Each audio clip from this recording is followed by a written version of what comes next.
नमस्कार. उमेद IASच्या ऑनलाईन प्लॅटफॉर्मवर मी प्रफुल्ल कुमार तुम्हा सर्वांचं पुन्हा एकदा मनापासून स्वागत करतो. आता बऱ्यापैकी मंडळींची फॉर्म सुद्धा भरून झालेली असतील आणि मला असं वाटतं की आता अभ्यासाला एक गती सुद्धा प्राप्त झालेली आहे. आपल्याला अभ्यासक्रम सुद्धा समजलेला आहे. पेपर 1, पेपर 2 आणि मुलाखतीची तयारीचा जो टप्पा आहे तो सुद्धा तुम्ही फार चांगल्या पद्धतीनं समजून घेतलेला आहे. ही गोष्ट या ठिकाणी लक्षात घ्या. मग आजच्या भागामध्ये आपण जाणार आहोत पेपर 1 मधल्या म्हणजे पेपर क्रमांक 1 मधल्या एक दुसऱ्या महत्वाच्या घटकाकडे. त्या घटकाचं नाव आहे राज्य महिला आयोग. आता यामध्ये माविम आणि राज्य महिला आयोग असे 2 पॉइंट दिलेले आहेत. जे 5 प्रमुख घटक दिले त्या 5 घटका अंतर्गत काही सब टॉपिक दिलेले आहेत. त्या सब टॉपिक मधला हा एक महत्वाचा पॉइंट आहे जो आपल्याला परीक्षेच्या दृष्टिकोनातून या घटकावर सिलेबस मध्ये राज्य महिला आयोग अशा पद्धतीचा उल्लेख असल्यामुळे या घटकावर सुद्धा प्रश्न निश्चितपणे विचारले जाणार आहे. ही गोष्ट या ठिकाणी लक्षात घ्या. म्हणजे सिलेबस मधला कुठलाच भाग आपण स्किप न करता खरं तर अभ्यास केला पाहिजे अशा पद्धतीची स्ट्रॅटेजी या परीक्षेच्या संदर्भात आपल्या सगळ्यांची असली पाहिजे आणि आपण सुद्धा बॅच मध्ये स्टेप बाय स्टेप प्रत्येक घटक पूर्णतः त्या ठिकाणी कव्हर करून घेतोय. तुम्हाला काय करायचं आहे त्या सगळ्या भागाची व्यवस्थितपणे रिव्हिजन करायची आहे. पहिल्यांदा तो सगळा भाग कव्हर करायचा आहे आणि त्याचा सगळा पार्ट पुन्हा एकदा रिव्हिजन करायचे आहे. त्या सगळ्या बेसवर आपण जे काही टेस्ट घेतो ते सुद्धा तुम्हाला व्यवस्थितपणे सोडवायचे आहे. ही गोष्ट या ठिकाणी लक्षात घ्या. आणि हे सगळं करत असताना कुठेही काही टेक्निकल अडचण आली किंवा एखादा पॉइंट समजला नाही, एखादा शब्द समजला नाही तर निश्चितपणे मला संपर्क करायचा आहे. ओके, चला मग आता आपण जाऊ राज्य महिला आयोगाकडे. जरी सिलेबस मध्ये एक गोष्ट लक्षात घ्या, जरी सिलेबस मध्ये राज्य महिला आयोग अशा पद्धतीचा उल्लेख असला तरी माझ्या मते किंवा माझ्या अंदाजानुसार राष्ट्रीय महिला आयोगावर सुद्धा प्रश्न येण्याची शक्यता त्या ठिकाणी नाकारता येत नाही. म्हणून आपण या सिलेबसचा जो मुख्य पॉइंट आहे राज्य महिला आयोग तो पहिल्यांदा व्यवस्थितपणे समजून घेऊ आणि त्यानंतर हा पार्ट झाल्यानंतर मी तुम्हाला राष्ट्रीय महिला आयोग सुद्धा या ठिकाणी कव्हर करून देणार आहे. ही गोष्ट या ठिकाणी लक्षात घ्या. चला मग आपण जाऊ आता आपल्या मूळ मुद्द्याकडे. राज्य महिला आयोग, महाराष्ट्र राज्य महिला आयोग या ठिकाणी त्याच्या संदर्भातली सगळी शॉर्ट इन्फॉर्मेशन सुद्धा आहे. पहिल्यांदा इथे प्रश्न विचारत असताना आता मी तुम्हाला सांगतो की MCQ बेसचे जे प्रश्न आपल्याला विचारले जाणार आहे, मल्टिपल चॉईस क्वेश्चन आपल्याला प्रश्नपत्रिकेमध्ये विचारले जाणार आहे. आता कुठलंही पुस्तक वाचत असताना, कुठल्याही नोट्स अभ्यासत असताना, एखादं कंटेंट परीक्षाभिमुख वाचत असताना पहिल्यांदा आपल्याला माहिती पाहिजे की या सगळ्या भागावर कशा पद्धतीचे प्रश्न आपल्याला फ्रेम करून येणार आहे. म्हणजे आयोगाला प्रश्न तयार करत असताना आयोग ज्यावेळेस सिलेबस मधला हा घटक समोर ठेवेल तर त्यावेळेस आयोगाचा अप्रोच काय असणार आहे, तर आतापर्यंतच्या सगळ्या प्रश्नपत्रिकेमध्ये कशा पद्धतीचे प्रश्न विचारले याचं सुद्धा अनालिसिस जर आपण व्यवस्थित केलं तर निश्चितपणे आपल्याला त्या ठिकाणी कळतं. आणि मी तुम्हाला फक्त या सगळ्या बॅचच्या माध्यमातून मदतच करत नाही तर एक प्रश्नांचा अप्रोच सुद्धा कशा पद्धतीने आपला असला पाहिजे आणि तो डेव्हलप कसा करायचा हा सुद्धा माझा उद्देश आहे. म्हणजेच काय तर मी तुम्हाला सक्षम बनवण्याचा ह्या सगळ्या प्रिपरेशन मध्ये प्रयत्न आहे माझा. ती गोष्ट या ठिकाणी लक्षात घ्या. नंबर 1 थेट प्रश्न या ठिकाणी येतो की थेट प्रश्न या ठिकाणी तयार होतो. तो असा होतो की याची स्थापना कधी झाली, म्हणजे कोणाची, महाराष्ट्र राज्य महिला आयोगाची स्थापना कधी झाली. इथे 100% प्रश्न येतो. तुम्हाला जरी आता हा सगळा पार्ट पाहत असताना हे सगळं सोपं वाटतं, मात्र जशी जशी रिव्हिजन याची कमी होते आपलं ब्लर होत जाते. म्हणजे काहीतरी ऑप्शन पाहिजे किंवा ऑप्शन मध्ये सुद्धा आपण कन्फ्यूज होत जातो. फॅक्च्युअल गोष्टी लक्षात ठेवण्यासाठी आपण आपल्या बॅच मध्ये एक नवीन प्रोग्राम लॉन्च केलेला आहे. तुम्हाला सर्वांना माहिती असेल, त्याचं नाव आहे MBT. आणि MBT मध्ये आपण अशा पद्धतीचे वस्तुनिष्ठ प्रश्न, फॅक्ट्स बेस्ड प्रश्न जे की आपल्याला सहजासहजी लक्षात राहत नाही ते प्रश्न रिकॉल करण्यासाठी जी आपली टेस्ट आहे यावर आधारित सुद्धा आपली MBT टेस्ट लवकरच अपलोड होणार आहे. ही गोष्ट लक्षात घ्या. आता इथे प्रश्न स्थापनेच्या संदर्भामध्ये थेट प्रश्न या ठिकाणी तयार होतो. ही गोष्ट लक्षात घ्या. आणि हा सिंगल लाईन कॅटेगरीचा आहे, म्हणजे 1 लाईनर प्रश्न या ठिकाणी तयार होतो. पुढे तुम्हाला या ठिकाणी दिसते एक वैधानिक मंडळ आहे. हा जो शब्द आहे या ठिकाणी तुम्हाला दिसत असेल की वैधानिक हा शब्द, या शब्दाचा अर्थ आपण पहिल्यांदा या ठिकाणी समजून घेऊ. वैधानिक म्हणजे कायदा करून तयार झालेलं हे मंडळ आहे. ही गोष्ट लक्षात घ्या. कायदा पारित झाला आणि त्यानुसार याची स्थापना झालेली आहे. आता या ठिकाणी दुसरा एक शब्द आपल्याला पॉलिटीच्या अँगलनं लक्षात ठेवायचा आहे, तो म्हणजे संविधानिक. दुसरा शब्द आहे संविधानिक. संविधानिक या शब्दाचा अर्थ होतो घटनेमध्ये उल्लेख आहे. घटनेमध्ये एखाद्या संस्थेचा उल्लेख असेल, एखाद्या संघटनेचा, एखाद्या आयोगाच्या संदर्भामध्ये घटनेमध्ये तरतूद असेल तर त्या आयोगाला आपण संविधानिक आयोग म्हणतो. मात्र या ठिकाणी शब्द दिलेला आहे वैधानिक. याचा अर्थ असा होतो की कायदा करून ही काय आहे, ज्याला म्हणतो आपण त्या आयोगाची स्थापना करण्यात आलेली आहे. पुढे तुम्हाला दिसते या आयोगाची स्थापना, इथे यानंतर जे स्टेटमेंट आहे त्यामध्ये तुम्हाला क्लिअर होईल की महाराष्ट्र राज्य महिला आयोगाची स्थापना ही कायद्यानुसार झालेली आहे, म्हणून त्याला आपण काय म्हणतो, वैधानिक म्हणतो. ही गोष्ट लक्षात घ्या. महाराष्ट्र राज्य महिला आयोग स्थापन करणारे महाराष्ट्र हे पहिले राज्य आहे. पुन्हा या ठिकाणी मी तुम्हाला सांगतो थेट प्रश्न तयार होतो, म्हणजे हा 1 हा 2 या ठिकाणी 2 प्रश्न तुमचे कव्हर झालेच असं या ठिकाणी समजा. हा पाठ तोंडपाठ करण्याचा निश्चितपणे प्रयत्न करा. ज्या काही फर्स्ट गोष्टी असतात म्हणजे पहिल्या बाबी असतात त्या निश्चितपणे त्या ठिकाणी विचारल्या जातात, ही गोष्ट लक्षात घ्या. आणि याचं जे मुख्यालय आहे ते मुंबईला आहे, ही गोष्ट लक्षात घ्या. ज्युरिस्डिक्शन जर आपण पाहिलं तर ज्युरिस्डिक्शन पूर्ण पॅन महाराष्ट्र आहे, ही गोष्ट लक्षात घ्या. मी याला काय करतो, अंडरलाईन करतो. ज्या ठिकाणी अंडरलाईन करतो, मार्क करतो आणि सांगतो की या ठिकाणी अशा पद्धतीचा प्रश्न येईल, 100% त्या ठिकाणी प्रश्न येण्याची शक्यता नाकारता येत नाही, ही गोष्ट लक्षात घ्या. निश्चितपणे प्रश्न तुमचा बरोबरच आला पाहिजे, हा आपला प्रयत्न आहे. आता याचं जे स्ट्रक्चर आहे, या आयोगाचं जे स्ट्रक्चर आहे म्हणजे रचना कशा पद्धतीची आहे, त्या रचनेमध्ये अध्यक्ष आणि सदस्य यांची संख्या एकत्रित कशा पद्धतीची असते, कोण कोण पदसिद्ध सदस्य असतात आणि या सगळ्या संदर्भात कशा पद्धतीचा प्रश्न येतो, हाही घटक या ठिकाणी समजून घेऊ. नंबर 1 पहा, अध्यक्षांच्या बाबतीमध्ये महिलांच्यासाठी काम करणारी महिला म्हणजे महिलांच्या हिताच्या दृष्टिकोनातून काम करणाऱ्या महिलांची निवड सरकारच्या माध्यमातून, राज्य सरकारच्या माध्यमातून या ठिकाणी होते. म्हणजे राज्य सरकार मार्फत या अध्यक्षांची त्या ठिकाणी नियुक्ती होते, ही गोष्ट या ठिकाणी लक्षात ठेवा. समजा तुमच्या स्टेटमेंटमध्ये या ठिकाणी राज्यपाल आलं तर ते काय असेल, रॉंग असेल, ही गोष्ट लक्षात घ्या. म्हणजे सरकार मार्फत होते, जर स्टेटमेंटमध्ये आलं असेल तर काय असणार, रॉंग असणार आहे, ही गोष्ट लक्षात घ्या. पुढे आपण काही याच्यावर प्रश्नही घेणार आहोत. पुढे तुम्हाला दिसते गैर सरकारी सदस्य 6 पेक्षा जास्त नाही अशा पद्धतीची अट या ठिकाणी सांगितलेली आहे. म्हणजे जास्तीत जास्त 6 त्या ठिकाणी सदस्य असतील.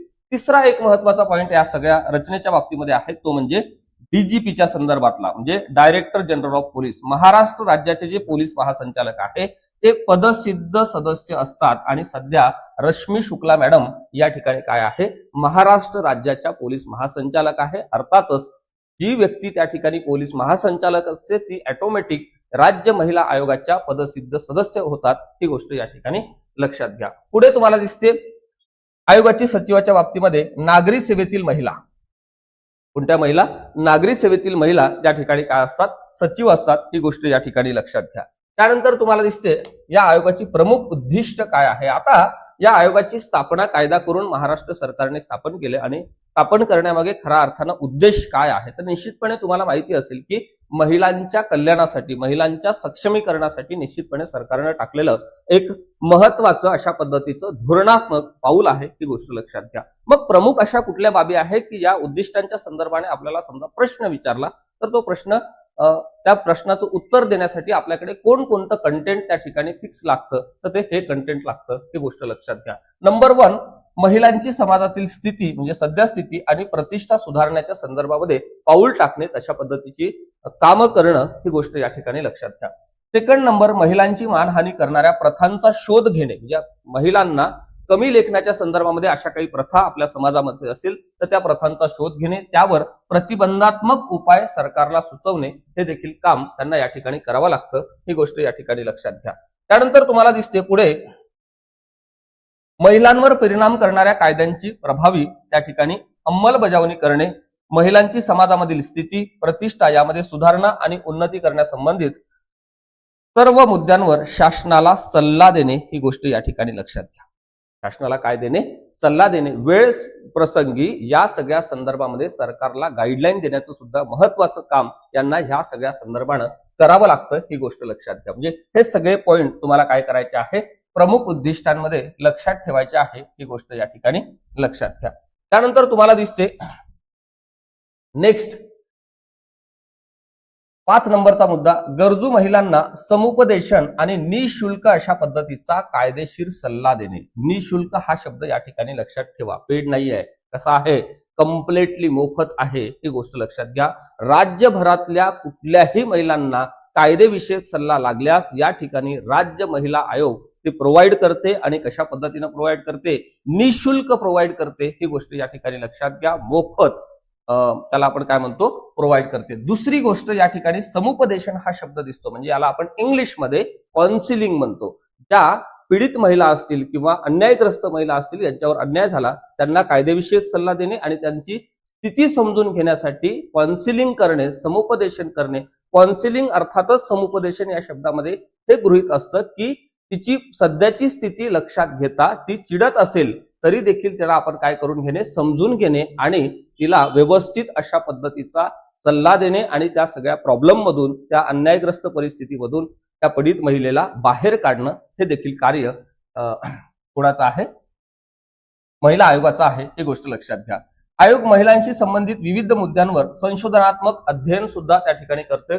आयोग जन्मपूर्व लिंग निदान पद्धती, नियम आणि गैरव्यवहार प्रतिबंध कायदा 1994 ची कठोर अंमलबजावणी आणि प्रसार माध्यमातून महिलांच्या प्रतिमेबद्दल असंवेदनशीलता निर्माण करणे, अशा विशिष्ट मुद्द्याबाबत विशेष अशा पद्धतीचं काय असते, दक्ष असते. समजा कोणी त्या ठिकाणी प्रसार माध्यमाच्या माध्यमातून किंवा ज्याला आपण काय म्हणतो सोशल मीडियाच्या माध्यमातून महिलांची अवहेलना करत असेल किंवा मानहानी करत असेल तर तशा सगळ्या घटनांवर देखील महिला आयोगाचं स्पष्ट अशा पद्धतीचं लक्ष असते. आयोग स्वतः तसेच स्वयंसेवी संस्थांच्या माध्यमातून म्हणजे एनजीओच्या माध्यमातून वेगवेगळ्या ज्या संस्था आहेत ज्या महिलांच्या हक्कासाठी, महिलांच्या उन्नतीसाठी, महिलांच्या सक्षमीकरणासाठी काम करतात, अशा पद्धतीच्या नॉन गव्हर्नमेंटल ऑर्गनायझेशनच्या माध्यमातून सुद्धा महिलांसाठी कायदा साक्षरता कार्यशाळांचं काय करणं, आयोजन करणं देखील एक महत्वाची जबाबदारी, महत्वाचं कार्य किंवा महत्वाचं त्याला आपण उद्दिष्ट सुद्धा म्हणतो की जे राज्य महिला आयोग या ठिकाणी करत असते. ही गोष्ट लक्षात घ्या. त्यानंतर तुम्हाला दिसते आयोगाचं प्रमुख कार्य काय आहे. नंबर 1 तुम्हाला दिसते की आयोग 2 पद्धतीने काम करते. एक तर तुमची तक्रार आयोगाकडे आली असेल तर आयोग त्या तक्रारीची दखल घेते आणि त्यांना न्याय देण्याचा किंवा तशा पद्धतीचा त्यांना त्या परिस्थितीतून बाहेर काढण्याच्या संदर्भामध्ये सल्ला देण्याचं एक महत्वाचं कार्य करते. मात्र दुसऱ्या पद्धतीनं जर अनुचित प्रकार समाजामध्ये काही घडत असेल, चुकीच्या घटना घडत असेल तर त्या घटनेची तक्रार स्वतःहून दाखल करून घेते आणि त्यांना त्या ठिकाणी न्याय देण्याचं अशा पद्धतीचं काम या ठिकाणी आयोग करत असते. ही गोष्ट लक्षात घ्या. नंबर 1 तुम्हाला दिसते अंडर सेक्शन 12(2) मध्ये समन्स पाठवणे, पीडितांच्या तक्रारीची चौकशी करणे, कधी कधी ते सुमोठो सुद्धा असते, म्हणजे स्वतःहून तक्रार दाखल करून घेणे, ज्याला आपण काय म्हणतो कायदेशीर भाषेमध्ये सुमोठो म्हणतो. ही गोष्ट लक्षात घ्या. सरकारला धोरणामध्ये मदत करणे, सरकारला वार्षिक अहवाल सादर करणे की वर्षभरातल्या ज्या काही घटना घडलेल्या आहे आणि सोबतच त्या सगळ्या संदर्भात आपली जी काही कामगिरी आहे त्या सगळ्या संदर्भामध्ये जो रिपोर्ट आहे तो काय आहे, रिपोर्ट आहे, ज्याला आपण अहवाल म्हणतो मराठीमध्ये, तो राज्य सरकारला सादर करणे. महिलांसाठीच्या तरतुदींचं परीक्षण करणे, महिलांसाठीच्या तरतुदींचं परीक्षण करणे. आणि अधिकाराच्या बाबतीमध्ये जर आपण पाहिलं तर सिव्हिल कोर्टाचे अधिकार आहे, म्हणजेच काय आहे तर दिवाणी अधिकार आहे. या ठिकाणी फौजदारी अधिकार नाही आहे. ही गोष्ट लक्षात घ्या. कोणते अधिकार आहे, दिवाणी अधिकार आहे. या ठिकाणी कधी कधी दिवाणीच्या ठिकाणी परीक्षेमध्ये आपल्याला प्रश्न विचारत असताना हा शब्द निघून जातो आणि या ठिकाणी येतो फौजदारी. मग आपल्याला वाटते की असं काहीतरी आपण ऐकलेलं होतं, असं काहीतरी ऐकलेलं होतं, इथेच आपली गडबड होते आणि आपला प्रश्न चुकतो. याचं कारण असं की ऑब्जेक्टिव्ह परीक्षांमध्ये तुम्हाला फॅक्च्युअली करेक्टच राहावं लागतं. असं होतं किंवा असं मला वाटतं, असं मी वाचलेलं आहे किंवा मी असं वाचलेलं असेल, या अँगलने ऑब्जेक्टिव्ह परीक्षांमध्ये मार्क्स येत नाही. त्यासाठी आपल्याला टेक्निकली आणि फॅक्च्युअली करेक्टच राहावं लागतं. ही गोष्ट लक्षात घ्या. कोणते अधिकार आहे, दिवाणी अधिकार आहे, फौजदारी अधिकार नाहीत. ही गोष्ट लक्षात घ्या. यावर आपण प्रश्न सुद्धा पाहणार आहोत. पुढे तुम्हाला दिसते आयोगाकडून साध हे मासिक मराठीमध्ये, कोणत्या भाषेमध्ये, मराठीमध्ये त्या ठिकाणी प्रकाशित होते. तर ठिणगी हे त्रैमासिक, त्रैमासिक म्हणजे दर 3 महिन्याला प्रकाशित होणारं आणि मासिक म्हणजे दर महिन्याला प्रकाशित होणारं. ही गोष्ट या ठिकाणी लक्षात घ्या. जे बातमीपत्रक मराठी आणि इंग्रजी भाषेमध्ये प्रकाशित केलं जातं, ही गोष्ट लक्षात घ्या. पुढे तुम्हाला एक प्रज्वला योजना दिसते. महिला बचत गटांना प्रशिक्षण आणि बाजारपेठ उपलब्ध करून देत त्यांचं आर्थिक सक्षमीकरण करण्यासाठी ही योजना महिला आयोगाच्या माध्यमातून राबवली जात आहे. या ठिकाणी तुम्हाला एक आर्थिक सक्षमीकरण अशा पद्धतीचा शब्द दिसतो. आता आर्थिक सक्षमीकरण करणे म्हणजे काय की त्यांना त्यांच्या पायावर उभं करणे.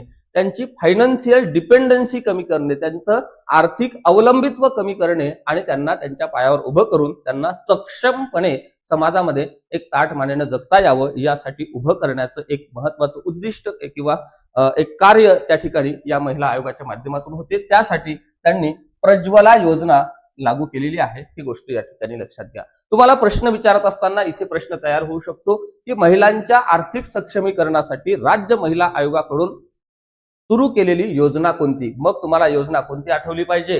प्रज्वला योजना. किंवा या ठिकाणी तुम्हाला प्रश्न येऊ शकतो की साध हे मासिक किंवा पुढील पैकी कोणते मासिक त्या ठिकाणी राज्य महिला आयोगाकडून प्रकाशित केले जाते. मग ऑप्शन मध्ये लोकराज्य असेल, योजना असेल, प्रज्वला असेल, साध असेल, अशा पद्धतीचे प्रश्न या ठिकाणी तयार होतात, जे की आपण ऑब्जेक्टिव्ह मध्ये भरपूर सारं मटेरियल वाचतो. मात्र ऑब्जेक्टिव्ह परीक्षांचा अभ्यास करत असताना या सगळ्या मटेरियलचं जे काही आपण वाचन करतो ते व्यवस्थित समजून घेणे आणि त्यावर जो काही वस्तुनिष्ठ प्रश्न येतो त्याचं योग्य उत्तर काय आहे यासाठी आपल्याला काय करावा लागतो? सराव सुद्धा करावा लागतो. ही गोष्ट या ठिकाणी लक्षात घ्या. म्हणजेच आपण काय करणार आहोत, हा संपूर्ण भाग तुम्ही व्यवस्थित समजून घ्यायचा आहे. त्यानंतर या भागावर टेस्ट सोडवायची आहे.